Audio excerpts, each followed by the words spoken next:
4 ജീവിയുടെ സ്വഭാവം കള്ളുകുടിയിനുണ്ട്. അള്ളാഹു നമ്മളെ കാത്തിരക്ഷിക്കുമാറാകട്ടെ. നമ്മൾ പറയും ഉസ്താദെ നമ്മൾ കള്ളൊന്നും കുടിക്കത്തില്ല, നമ്മൾ വീടി വലിക്കുമല്ലോ. കള്ളൊന്നും നമ്മൾ ആരും കുടിക്കത്തില്ല. വീടി വലിക്കൂലേ? വീടി വലിക്കാൻ പറ്റുമോ? അനുവദനയാണോ? പറചങ്ങായിമാരെ, വീടി വലിക്കാൻ പറ്റുമോ? വീടി വലിക്കാൻ അനുവദനയാണോ? ഈ സദസ്സിരിക്കുന്ന പലരും ഇങ്ങനെ വലിയ കട്ടം വീടിയാ എന്താ സുഖല്ലേ, ഇങ്ങനെ വലിയ വീടി വലിക്കാൻ പറ്റുമോ? വീടി വലിക്കൽ ഹറാമൊന്നുമല്ല. നിങ്ങളാരും മസ്ലം ചോദിച്ചേക്കരുത്. വീടി വലിക്കൽ ഹറാമൊന്നുമല്ല, പക്ഷെ അത് കറാഹത്താണെന്ന് പണ്ഡിതന്മാർ പറയുന്നുണ്ട്. വീടി വലിക്കല് കറാഹത്താണെന്ന്. 40 കറാഹത്ത് ചെയ്യുമ്പോൾ ഒരു ഹറാമിന്റെ സ്ഥാനത്താണെന്നും കിതാബിലുണ്ട്.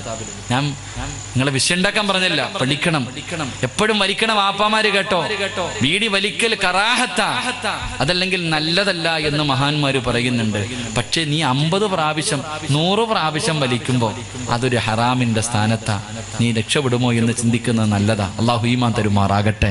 അതുകൊണ്ട് എൻ്റെ പ്രിയമുള്ള സഹോദരങ്ങളെ, ലഹരി ഉപയോഗിക്കുന്നത് നിർത്തുക. കള്ളു കുടിക്കുന്നവന്റെ ആക്കിബത്ത് മോശമാ. അള്ളാഹു നമ്മളെ കാത്തിരക്ഷിക്കുമാറാകട്ടെ. എൻ്റെ പ്രിയപ്പെട്ടവരെ, ഒരു പാവപ്പെട്ട സാധുവായ ആരാരും സഹായിക്കാനില്ലാത്ത ഒരു കുടുംബത്തിന് ഒരു കൂര വെച്ചു കൊടുക്കുക എന്ന ഒരു നല്ല ലക്ഷ്യത്തോടു കൂടി സംഘടിപ്പിച്ച പരിപാടിയുടെ അവസാനത്തെ ദിവസമാ. സംഘാടകരുടെ മുന്നിലേക്ക് കടന്നു വരുന്നു, ബക്കറ്റുമായിട്ട് നിങ്ങളുടെ മുന്നിലേക്ക് കടന്നു വരുന്നു. അള്ളാഹു തരുന്ന പ്രതിഫലം എന്തെന്നറിയോ? ആരെങ്കിലും ഒരു മനുഷ്യന് സദഖ കൊടുത്താൽ അള്ളാഹു അവന് കൊടുക്കാനിരിക്കുന്ന വിപത്തുകളെ തട്ടിമാറ്റുമെന്ന് നബി മുഹമ്മദ് മുസ്തഫ. വിപത്തുകളെ തട്ടിമാറ്റാൻ അള്ളാഹുവിന്റെ തീരുമാനം എന്താ നമുക്കറിയാൻ കഴിയോ? 2-3 ദിവസങ്ങൾക്ക് മുമ്പ് നമ്മുടെ കുറ്റിപ്പുറം എന്ന് പറയുന്ന സ്ഥലത്ത് എൻ്റെ ഒരു പ്രിയപ്പെട്ട സുഹൃത്തിന്റെ കൂടെ ഞാനൊരു മരിച്ച വീട്ടിലേക്ക് കടന്നു ചെന്നു. ഉസ്താദെ നിങ്ങൾ വരണം, നിങ്ങളൊക്കെ പത്രങ്ങളിലൂടെ വായിച്ചതാ. അള്ളാഹുബെ വിവാഹം കഴിഞ്ഞു 10-11 വർഷക്കാലം മക്കളില്ലാതെ ഒരു വാപ്പയും ഉമ്മയും അള്ളാഹുവിന്റെ മുന്നിൽ കരഞ്ഞു ദുആ ചെയ്തുകൊണ്ട് നടന്നു. ഒരുപാട് കൊല്ലം ദുആ ചെയ്തുകൊണ്ട് നടന്നു. അവസാനം അള്ളാഹു സുബ്ഹാനഹു വ തആല 3 മക്കളെ കൊടുത്തു, 2 ആണും 1 പെണ്ണും. അള്ളാഹു 3 മക്കളെ കൊടുത്തു. 21 വയസ്സുള്ള ഒരു മകൻ, +1 പഠിക്കുന്ന ഒരു മകൾ, ഉദവിക്ക് പഠിക്കുന്ന ഒരു ചെറിയ മുത്തഅല്ലിമ്. എൻ്റെ പ്രിയമുള്ളവരെ, പൂജയുടെ ലീവായത് കാരണം എല്ലാവരും കൂടെ അകന്ന ഒരു കുടുംബത്തിലെ അകന്ന ഒരു വീട്ടിലേക്ക് കടന്നു ചെന്നു. അവരുടെ വീടിന്റെ പരിസരത്തുള്ള നദിയിലേക്ക് കുളിക്കാൻ ഇറങ്ങിയപ്പോ തന്റെ കൂടപ്പുറപ്പ് വെള്ളത്തിന്റെ അകത്ത് തൂങ്ങി താഴുന്നത് കണ്ടപ്പോൾ രക്ഷപ്പെടുത്താൻ സഹോദരനും സഹോദരിയും കൂടെ ചാടി. എൻ്റെ പ്രിയമുള്ളവരെ, ഞാൻ ആ വീട്ടിലേക്ക് കടന്നു ചെന്നു. ആ വീട്ടിൽ ആ പ്രിയപ്പെട്ട മക്കളുടെ വാപ്പ ഇരിപ്പുണ്ട്. ഉസ്താദേ, ഉമ്മയ്ക്ക് സുഖമില്ലെന്ന് പറഞ്ഞ് വിളിച്ചു വരുത്തിയതാ. ഗൾഫിലായിരുന്നു, ഉമ്മയ്ക്ക് സുഖമില്ല എന്ന് പറഞ്ഞ് വിളിച്ചു വരുത്തി.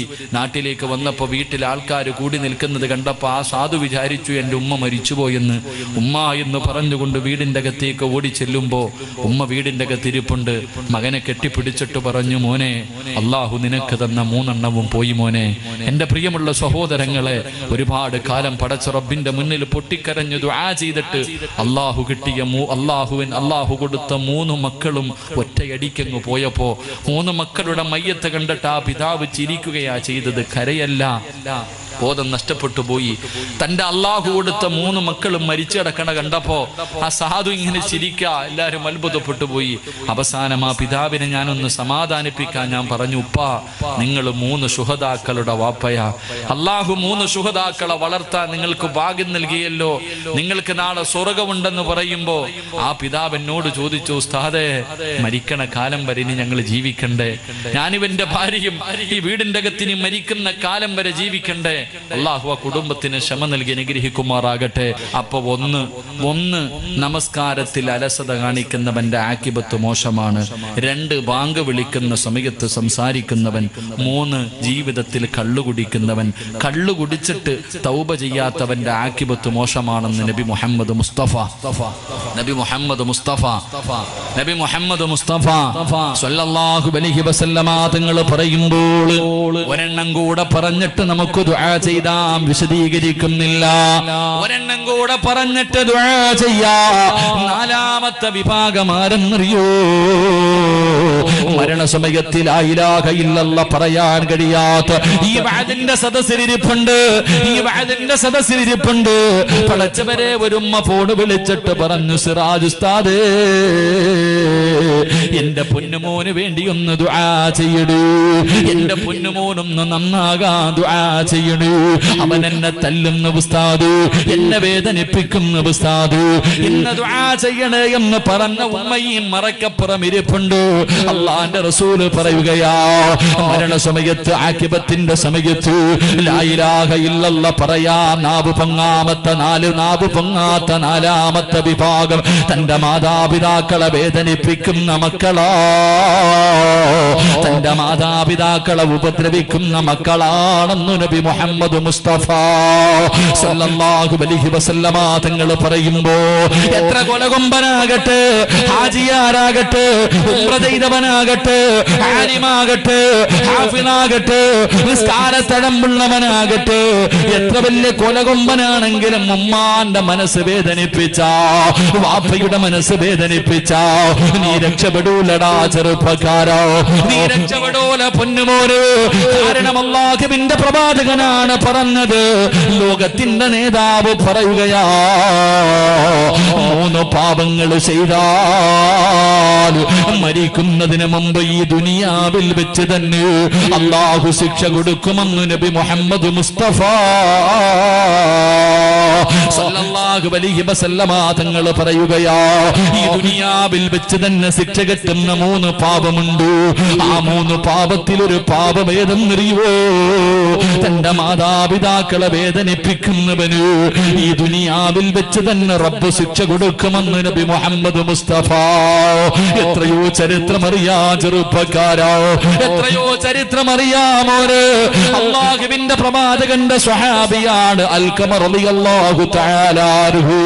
പടച്ചവര് മരണത്തോട് മല്ലടിച്ചു കൊണ്ട് കിടക്കുകയാ, സക്കറാത്തിന്റെ അവസ്ഥയിൽ കിടക്കുകയാ.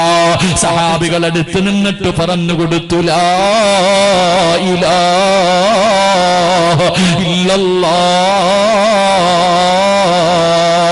അൽഖമ റളിയല്ലാഹു തആല അൻഹു അവിടുന്ന് ഷഹാദത്ത് കലിമ പറഞ്ഞു കൊടുക്കുമ്പോ അൽഖമയ്ക്ക് പറയണമെന്നുണ്ട്, പക്ഷേ നാവ് പൊങ്ങുന്നില്ല.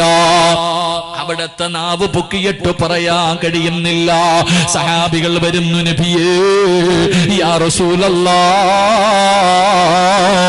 അല്ലാഹുവിന്റെ പ്രവാചകരേ, അൽഖമയ്ക്ക് ഷഹാദത്ത് കലിമ പറയാൻ കഴിയുന്നില്ല നബിയേ. റസൂലുള്ള ചോദിച്ച ചോദ്യം എന്തെന്നറിയോ? സഹാബാ, അൽഖമയുടെ ഉമ്മ ജീവിച്ചിരിപ്പുണ്ടോ? സഹാബാ, ഉണ്ട് നബിയേ, അൽഖമയുടെ ഉമ്മ ജീവിച്ചിരിപ്പുണ്ട്. അല്ലാഹുവിന്റെ റസൂല് പറഞ്ഞു വിളിച്ചു കൊണ്ടുവരാർ. അൽഖമ റളിയല്ലാഹു തആല അൻഹുവിന്റെ ഉമ്മാനെ കൊണ്ടുവന്നു. റസൂലുള്ള ചോദിച്ചു, ഉമ്മാ, നിങ്ങളുടെ പൊന്നുമോനുമായിട്ട് നിങ്ങൾ എങ്ങനെയാ ഉമ്മാ? യാ റസൂലല്ലാഹ്, അൽഖമയ്ക്ക് എന്നെ വല്ലാത്ത ഇഷ്ടമായിരുന്നു നബിയേ, അവൻ എന്നോട് വല്ലാത്ത സ്നേഹമായിരുന്നു, എന്റെ പൊന്നുമോൻ എന്നെ വല്ലാത്ത കാര്യമായിരുന്നു. പക്ഷേ അവൻ വിവാഹം കഴിച്ചു കഴിഞ്ഞപ്പോ എന്നെക്കാളും സ്നേഹം അവൻ അവന്റെ ഭാര്യയോടാണ് നബിയേ, എന്നെക്കാളും സ്നേഹം അവൻ അവന്റെ ഭാര്യയോടാ. അതുമ്മയുടെ തെറ്റിദ്ധാരണയായിരുന്നു എന്ന് ചരിത്രം പറയുകയാ.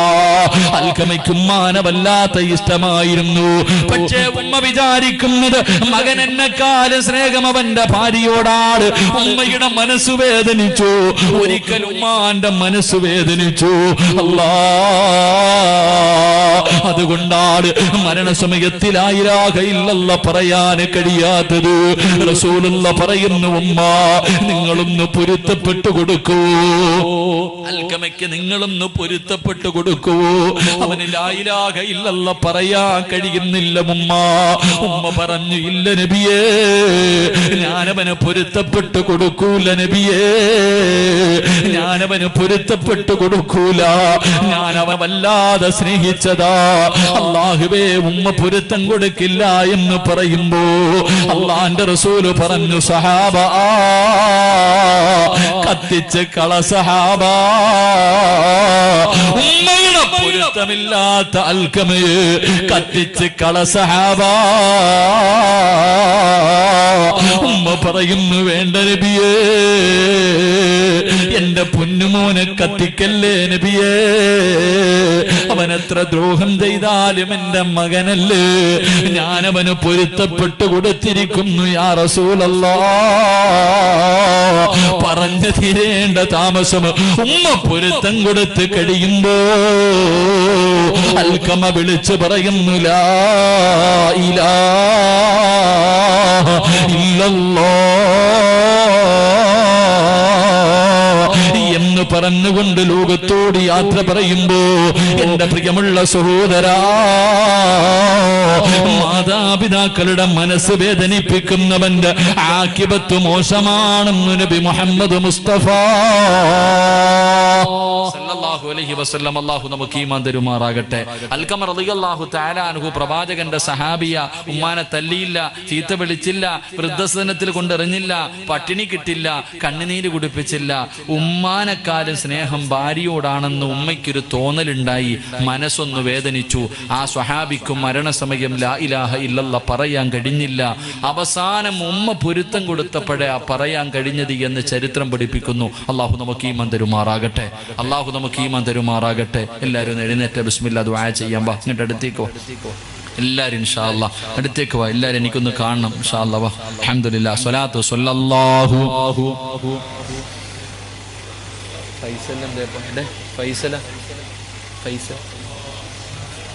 ഫൈസൽ اللهم صل على محمد يا ربي صل عليه وسلم. അല്ലാഹു സ്വീകരിക്കുമാറാകട്ടെ. ഇങ്ങോട്ട് വാ, ഇങ്ങോട്ട് വാ. കഴിഞ്ഞു. റോഡിൽ നിൽക്കുന്ന മക്കളോടൊക്കെ അനിയ ഇത്രയും നേരം കയറാൻ പറഞ്ഞില്ല, ഒന്നി ദുആ ചെയ്യാൻ പോവാ, സ്വർഗത്തിൽ കയറി നിൽക്കുക, അല്ലെങ്കിൽ വണ്ടി എടുത്തുകൊണ്ട് നിന്റെ വീട്ടിൽ പൊക്കോ. അവിടെ നിൽക്കരുത്, നീ അവിടെ നിന്ന് ആമീൻ പറയരുത്. കച്ചവടം ചെയ്യുന്ന കാക്കായോട് ഇനി അവിടെ ഒരാളെ നിർത്തല്ലേ കാക്ക, ഇനി അവൻ 1 കോടി രൂപ തരാന്ന് പറഞ്ഞാലും പേടിക്കരുത്, ഉള്ള ബർക്കത്ത് ഇന്നത്തോടുകൂടി ഇറങ്ങിപ്പോകും പെട്ടെന്ന് ഇൻഷാ അല്ലാഹ്. ഒന്നീ സ്വർഗത്തിൽ കയറി, അല്ലെങ്കിൽ വണ്ടി എടുത്തോണ്ട് വീട്ടിൽ പോകും ഇൻഷാ അല്ലാഹ്. അല്ലാഹു ഈമാൻ തരുമാറാകട്ടെ.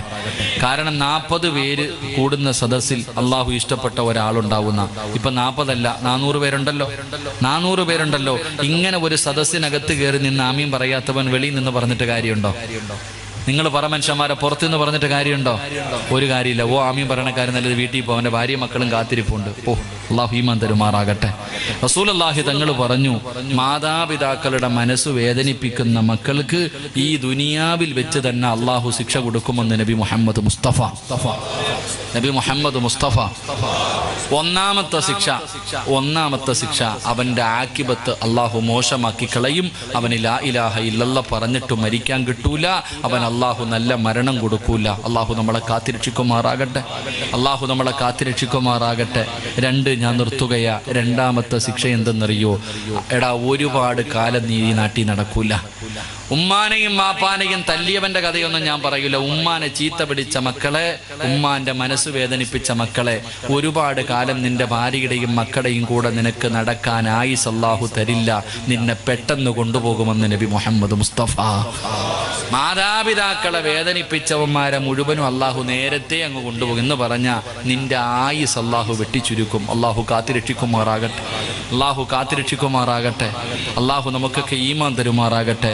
മാതാപിതാക്കളെ വേദനിപ്പിക്കുന്ന മക്കൾക്ക് അല്ലാഹു കൊടുക്കുന്ന രണ്ടാമത്തെ ശിക്ഷ ആയുസ് കുറയും. അല്ലാഹു നമ്മളെ കാക്കുമാറാകട്ടെ.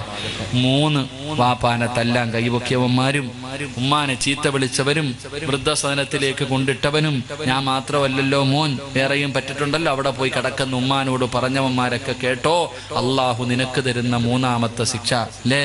ഒരു പണക്കാരന്റെ മകളെ നിനക്ക് ഭാര്യയായിട്ട് കിട്ടിയപ്പോ അവള് പറയും, കിളവനും കിളവിയെ നോക്കാൻ എനിക്ക് വയ്യ, മൂത്രവും കാഷ്ടമൊന്നും വാരാ എനിക്ക് വയ്യ, എവിടെങ്കിലും കൊണ്ട് കളയാൻ പറയുമ്പോ സ്വന്തം പെറ്റ തള്ളയുടെ നേരെ ചാടുന്ന മക്കളൊക്കെ കേട്ടോ. എൻ്റെ പ്രിയമുള്ളവരെ, അള്ളാഹു നിനക്ക് തരുന്ന മൂന്നാമത്തെ ശിക്ഷ. എൻ്റെ പ്രിയപ്പെട്ട സഹോദരങ്ങളെ, അടുത്ത് ഒരു പിതാവ് പറയാ, ഉസ്താദേ എൻ്റെ മക്കൾ എൻ്റെ കഴുത്ത് പിടിച്ച് ഞെരിക്കുന്നു ഉസ്താദേ, എന്നെ കൊല്ലാൻ. ക്യാൻസർ എന്ന രോഗം പിടിച്ചിട്ട് കിടപ്പിൽ കിടന്ന് മലമൂത്ര വിസർജനം നടത്തുന്ന വാപ്പയെ കഴുത്ത് ഞെരിച്ചിട്ട് കല്യാണം പോലും കഴിച്ചിട്ടില്ല ആ മക്കള് വാപ്പയുടെ കഴുത്ത് ഞെരിക്ക എന്നോട് പറയുന്നു, ഉസ്താദേ ഞാനൊന്നും മരിക്കാൻ വേണ്ടി ദുആ ചെയ്യോ, എനിക്ക് സഹിക്കാൻ കഴിയുന്നില്ല. അള്ളാഹു ആ പിതാവിനോട് കരുണ കാണിക്കുമാറാകട്ടെ. നമ്മുടെ നാട്ടിൽ ജുബ്ബയും തൊപ്പിയൊക്കെ ധരിച്ചു വലിയ ആൾക്കാരെ പോലെ നടക്കുന്നവർ പെറ്റ തള്ളയെ തിരിഞ്ഞു നോക്കാത്തവരുണ്ട്. ഉമ്മയുടെയും വാപ്പയുടെ അവസ്ഥ എന്താണെന്ന് അറിയാത്തവരുണ്ട്. എൻ്റെ പ്രിയമുള്ള സഹോദരങ്ങളെടാ, അനിയ നിന്റെ ഉമ്മ നിന്റെ വീട്ടിൽ കിടന്നൊന്നും മൂത്രം ഒഴിക്കട്ടെടാ. ഉമ്മയല്ലേ മൂത്രം ഒഴിക്കട്ടെ, അത് കഴുകി അങ്ങ് വെളുക്കുമല്ലോ. ഉമ്മ ബെഡ്റൂമിന്റെ അകത്ത് അറിഞ്ഞോണ്ടല്ലോ, ഏതെങ്കിലും ഒരു ഉമ്മ അറിഞ്ഞോണ്ട് മൂത്രം ഒഴിക്കോ? ഒരല്പമെങ്കിലും ചിന്തിക്കാൻ കഴിവുള്ള ബോധമുള്ള ഉമ്മ പാപ്പ അറിഞ്ഞുകൊണ്ട് വീടിന്റെ അകത്ത് കിടന്ന് മൂത്രം ഒഴിക്കുകയും കാഷ്ടിക്കുകയും കാർക്കിച്ച് തുപ്പുകയും ചെയ്യോ? ഇല്ല. അല്ലാഹു നമുക്ക് ഈമാൻ തരുമാറാകട്ടെ. അത് ഇല്ലാത്തവർക്കേ അതിന്റെ വേദന അറിയൂ. നമ്മൾ എന്തേ ചിന്തിക്കാത്തത്? നമ്മളെ മോനേന്ന് വിളിക്കാൻ നമ്മുടെ ഉമ്മയല്ലേ ഉള്ളൂ ഈ ലോകത്ത്. വേറെ ആരെങ്കിലും വിളിക്കോ? വേറെ ആരെങ്കിലും നിന്നെ വിളിക്കോ മോനേന്ന്? പാപ്പയും ഉമ്മയും മാത്രമേ ഉള്ളൂ. വയ്യെങ്കിലും രോഗം പിടിച്ച് കിടന്ന് മലമൂത്ര വിസർജനം നടത്തുകയാണെങ്കിലും രാത്രി 10 മണിക്ക് വീട്ടിൽ കയറി ചെല്ലുമ്പോ എന്റെ മോൻ വന്നോന്നൊന്ന് ചോദിക്കണ ഒരു ചോദ്യം ഉണ്ടല്ലോ. എന്റെ മോൻ വന്നോ എന്ന് നമ്മുടെ ഉമ്മ എന്ന് ചോദിക്കും. നമ്മുടെ മനസ്സ് വേദനിക്കുമ്പോൾ ഉമ്മാന്റെ അടുത്ത് പോയി ഇരുന്നാൽ മതിയല്ലോ. മനസ്സ് വേദനിക്കുന്ന സമയം റസൂലുള്ളാഹി തങ്ങൾ പറഞ്ഞു, 5 കാര്യങ്ങളിൽ നോക്കിയിരിക്കൽ ഇബാദത്തിന്റെ കൂലിയാണെന്ന് നബി മുഹമ്മദ് മുസ്തഫ. ഉറക്കെ നബി മുഹമ്മദ് മുസ്തഫ 5 കാര്യങ്ങളിൽ നോക്കിയിരുന്ന ഇബാദത്ത്. അതിലൊരു കാര്യം ഉമ്മാന്റെ മുഖത്ത് നോക്കാൻ ഇന്ന് മക്കൾക്ക് സമയമില്ല. എന്ത് മനുഷ്യന്മാരിപ്പാ. നമുക്ക് ജന്മം നൽകി നമ്മുടെ ഉമ്മ. കാരണം ഇന്ന് തൊലിയൊക്കെ ചുളുങ്ങിപ്പോയി, കിളവിയായി, മുടിയൊക്കെ നരച്ചു, പ്രായമായി. എങ്കിലും റസൂലുള്ള പറഞ്ഞു, ഉമ്മയുടെ മുഖത്ത് നോക്കിയിരിക്കുന്ന സമയം ഇബാദത്തിന്റെ കൂലിയാണെന്ന് നബി മുഹമ്മദ് മുസ്തഫ. ഇന്ന് സ്കൂളിൽ പഠിക്കുന്ന മക്കൾക്ക് ഇതെന്റെ ഉമ്മയാണെന്ന് പറയാൻ നാണക്കേട. സ്വന്തം പ്രായമായ ഉമ്മയെ കാണിച്ചിട്ട് ഇതെന്റെ ഉമ്മയാണെന്ന് പറയാൻ മക്കൾ മടിക്കുന്ന കാലം. റസൂലുള്ളാഹി തങ്ങൾ പറഞ്ഞു, മാതാപിതാക്കളുടെ ഉമ്മാന്റെ മുഖത്ത് നോക്കിയിരിക്കുന്ന സമയം മുഴുവനും അല്ലാഹുവിനെ ഇബാദത്ത് ചെയ്ത കൂലിയുണ്ടെന്ന് നബി മുഹമ്മദ് മുസ്തഫ. അതുകൊണ്ട് എൻ്റെ പ്രിയമുള്ള സഹോദരങ്ങളോട് സഹോദരിമാരോടാ പ്രത്യേകം പറയേണ്ടത്. കാരണം പാപ്പ എത്രയോ കഷ്ടപ്പെട്ട് 10ഉം 30ഉം പവനും കൊടുത്ത് നിന്നെ കെട്ടിച്ചു വിട്ടു. നിനക്കെന്നൊരു ഗൾഫുകാരനെ കിട്ടി, മക്കളെ കിട്ടി, നല്ല ഒരു ഭർത്താവിനെ കിട്ടി, 2 നിലയുള്ള വീട് കെട്ടി. ഇന്ന് ഉമ്മാനെ തിരിഞ്ഞു നോക്കാൻ പോലും സമയമില്ല. ഭർത്താവാണ് നിനക്ക് ഏറ്റവും വലുത്, നിന്റെ മക്കളാണ് നിനക്ക് ഏറ്റവും വലുത്. സ്വന്തം ഉമ്മാനെ വാപ്പാനെ ഒന്ന് ഫോൺ വിളിച്ചിട്ട് മാസത്തിൽ ഒരിക്കലെങ്കിലും ഉമ്മ നിങ്ങൾക്ക് സുഖമാണോ എന്ന് ചോദിച്ചിട്ട് 1000 രൂപ വീട്ടിൽ ചെന്നിട്ട് ഉമ്മ നിങ്ങൾ മരുന്ന് വാങ്ങുന്നു ഒന്ന് പറഞ്ഞു കൊടുക്കാൻ പോലും മനസ്സില്ലാത്തവർ. അള്ളാഹുവിന്റെ റസൂൽ സല്ലല്ലാഹു അലൈഹി വസല്ലം തങ്ങൾ പറയാ, എന്റെ പ്രിയമുള്ളവരെ, നിനക്ക് അള്ളാഹു ദുനിയാവിൽ വെച്ച് തന്നെ തരുമെന്ന് നബി മുഹമ്മദ് മുസ്തഫ. ഉമ്മ വീടിന്റെ അകത്ത് കിടന്ന് മൂത്രമൊഴിക്കുമ്പോ ഒന്ന് കാഷ്ടിക്കുമ്പോ പരാതി പറയുന്ന, തല്ലുന്ന, ഏതെങ്കിലും വൃദ്ധസദനത്തിലേക്ക് വലിച്ചെറിയുന്ന മക്കളെ, എടാ ഞാനും നിങ്ങളും എവിടെ കിടന്ന മൂത്രം ഒഴിച്ചെന്ന് ഇടയ്ക്കൊക്കെ ഒന്ന് ചിന്തിക്കുന്നത് നല്ലതാ. നമുക്ക് ജന്മം നൽകിയ നമ്മുടെ ഉമ്മാന്റെ ശരീരത്തുകൂടെ കിടന്ന് മൂത്രം ഒഴിച്ചിട്ടുണ്ട്, കാഷ്ടിച്ചിട്ടുണ്ട്, കാർക്കിച്ച് തുപ്പിയിട്ടുണ്ട്. കുഞ്ഞായിരിക്കണ സമയത്ത് നമ്മുടെ ഉമ്മാന്റെ മുഖത്തടിച്ചിട്ടുണ്ട്. പക്ഷെ നമ്മുടെ ഉമ്മ ഇന്ന് വരെ തല്ലിയിട്ടില്ലല്ലോ. നമ്മൾ എത്ര ദ്രോഹിച്ചാലും എൻ്റെ പൊന്നുമോനെ എന്ന് പറഞ്ഞ് കെട്ടിപ്പിടിച്ച് ഉമ്മ തന്ന നമ്മുടെ ഉമ്മ അള്ളാഹു മരണപ്പെട്ടവരുടെ ഖബറിടം വിശാലമാക്കി കൊടുക്കും. അള്ളാഹു അവരുടെ മണ്ണറ മണിയറയാക്കി കൊടുക്കുമാറാകട്ടെ. ജീവിച്ചിരിക്കുന്ന നമ്മുടെ മാതാപിതാക്കൾക്ക് അള്ളാഹു ആഫിയത്തും ദീർഘായുസ്സും കൊടുക്കുമാറാകട്ടെ. മാതാപിതാക്കളുടെ മനസ്സ് വേദനിപ്പിക്കുന്ന ഓരോ മക്കളും നിന്റെ മനസ്സിന്റെ ഉള്ളിൽ എഴുതി വെച്ചോ, അള്ളാഹു നിനക്ക് തരുന്ന മൂന്നാമത്തെ ശിക്ഷ. നീ മരിക്കുന്നതിന് മുമ്പ് നിന്റെ മക്കൾ തിരിച്ച് നിന്നോട് അത് തന്നെ ചെയ്യുമെന്ന് നബി മുഹമ്മദ് മുസ്തഫ. വാപ്പാനെ ചീത്ത വിളിച്ചിട്ടുണ്ടെങ്കിൽ, ഉമ്മാനെ ചീത്ത വിളിച്ചിട്ടുണ്ടെങ്കിൽ, വാപ്പ നീ കാത്തിരുന്നോ, നീ എങ്ങനെ വളർത്തിയാലും നിന്റെ മോൻ നിന്നെ വിളിച്ചിരിക്കും, ഉറപ്പാ. നീ മരിക്കുന്നതിന് മുമ്പ് നിന്റെ മക്കൾ നിന്നെ ചീത്ത വിളിച്ചിരിക്കും. നീ നിന്റെ മാതാപിതാക്കളെ തല്ലാൻ കൈപൊക്കിയിട്ടുണ്ടെങ്കിൽ വല്ലാഹി നിന്റെ മക്കളും പൊക്കും. നീ കണ്ണുനീര് കുടിപ്പിച്ചിട്ടുണ്ടെങ്കിൽ നിന്റെ മക്കളും തിരിച്ച് നിന്നോടത് ചെയ്യും. എന്നിട്ടേ നീ മരിക്കൂ എന്ന് നബി മുഹമ്മദ് മുസ്തഫ. അപ്പോഴേ അതിൻ്റെ വേദന നമുക്കറിയൂ. നമ്മുടെ ഉമ്മാന്റെ മനസ്സ് വേദനിച്ചതിൻ്റെ വേദന അറിയണമെങ്കിൽ നമ്മുടെ മക്കൾ നമ്മളെ തല്ലണം, അവൻ നമ്മൾ അടിച്ചിറക്കണം, അവൻ നമ്മളെ ചീത്ത വിളിക്കണം. അവളും കല്യാണം കഴിഞ്ഞ് പോയിട്ട് രോഗം പിടിച്ച് കിടക്കുമ്പോൾ മരിക്കാൻ കിടന്നാലും തിരിഞ്ഞു നോക്കാതിരിക്കണം. അപ്പോഴേ നമ്മുടെ ഉമ്മ വേദനിച്ചതിൻ്റെ വേദന. നമ്മുടെ വാപ്പയുടെ നെഞ്ചു പൊട്ടിയതല്ല, ഞാൻ ഇത്രയും കാലം കഷ്ടപ്പെട്ടു പട്ടിണി കിടത്തി വളർത്തിയിട്ട് ഇവൻ ഇങ്ങനായി പോയല്ലോ എന്നോർത്തിട്ട് വാപ്പ നെഞ്ചു പൊട്ടി കരഞ്ഞതിൻ്റെ വേദന നമുക്കറിയൂ. അള്ളാഹു നമുക്ക് ഈമാൻ തരുമാറാകട്ടെ, അള്ളാഹു നമുക്ക് ഈമാൻ തരുമാറാകട്ടെ. അള്ളാഹുവേ, പലപ്പോഴും അറിയാതെ ഞങ്ങളുടെ ഉമ്മാനെ വാപ്പാനെ ഞങ്ങൾ പലതും പറഞ്ഞു പോയിട്ടുണ്ട്. റബ്ബേ, നീ ഞങ്ങൾക്ക് പുറത്തു തരണേ. അല്ലാ, ഞങ്ങൾക്ക് നീ പുറത്തു തരണേ പടച്ചവനെ. ഞങ്ങളുടെ മക്കൾ അത് തിരിച്ച് ഞങ്ങളോട് ചെയ്യില്ലേ അല്ലാ. റബ്ബേ, നീ ഞങ്ങളോടത് ചെയ്യിപ്പിക്കല്ല റഹ്മാനെ. അള്ളാഹുവേ, ഞങ്ങളുടെ മാതാപിതാക്കളുടെ കാൽ ചുവട്ടിൽ കിടക്കുന്ന സ്വർഗം നീ ഞങ്ങൾക്ക് നൽകി അനുഗ്രഹിക്കണേ അല്ലാ. ഞങ്ങളുടെ മാതാപിതാക്കൾ ഞങ്ങളെയും കാത്ത് സ്വർഗത്തിന്റെ കവാടത്തിന്റെ മുന്നിൽ കാത്തു നിൽക്കണേ അല്ലാ. എന്റെ മക്കളില്ലാതെ ഞാൻ സ്വർഗത്തിൽ പോകില്ല എന്ന് പറഞ്ഞ് ഞങ്ങളുടെ മാതാപിതാക്കൾ വാശി പിടിക്കണേ തമ്പുരാനെ. അവരെ തന്നെ ഞങ്ങൾക്ക് സ്വർഗത്തിലും മാതാപിതാക്കളാക്കി തരണേ അല്ലാ. അള്ളാഹുവേ, അവരുടെ പൊരുത്തം കിട്ടിയ മക്കളിൽ ഞങ്ങളെ പെടുത്തണേ പടച്ചവനെ. ഞങ്ങൾ ഞങ്ങളുടെ മാതാപിതാക്കളെ സ്നേഹിക്കുന്നത് പോലെ സ്നേഹമുള്ള മക്കളെ നീ ഞങ്ങൾക്ക് നൽകി അനുഗ്രഹിക്കണേ അല്ലാ. എൻ്റെ പ്രിയമുള്ളവരെ, പ്രവാചകൻ പറഞ്ഞു, മാതാപിതാക്കളെ വേദനിപ്പിക്കുന്ന മക്കൾക്ക് നല്ല മരണമില്ലെന്ന് നബി മുഹമ്മദ് മുസ്തഫ. അള്ളാഹു നമുക്ക് ഈമാൻ നൽകുമാറാകട്ടെ.